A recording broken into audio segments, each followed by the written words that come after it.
মিশরীয় ফার্মি মুরগির বাচ্চাগুলোকে আমরা ব্রুডিং করাচ্ছি।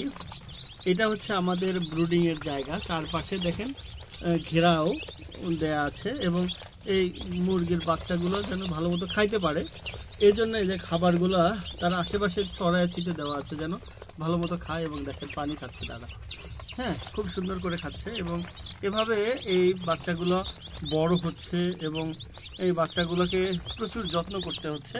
এভাবে যত্ন করলে আপনার ফার্মের মোরগ মুরগি আপনাকে বেশ ভালো আউটপুট দিবে। তো আমরা কিন্তু প্রত্যেকটা বাচ্চাকে দেখাশোনা করে রাখছি, কার কি দরকার, কোথায় কি সমস্যা হচ্ছে। এই সমস্যাগুলো সমাধান করতে পারলে এই বাচ্চাগুলো কিন্তু আর মারা যাবে না, মৃত্যুর রেট কম থাকবে। তখন এই বাচ্চাগুলো স্বাস্থ্যকর বাচ্চা হবে এবং এগুলো ধীরে ধীরে আপনার বাড়ির কোনো ফার্মে রাখলে ডিম এবং স্বাস্থ্য সবগুলো খুব ভালো থাকবে। আপনাদের বিস্তারিতভাবে দেখাইলাম যে কীভাবে এই বাচ্চাগুলো আমরা ব্রুডিং করাই, খাবার দিই, কীভাবে এই বাচ্চাগুলোকে বড় করি, সাথে সাথে ভ্যাকসিন কীভাবে দেয় সেই জিনিসগুলোও আপনাকে দেখাই।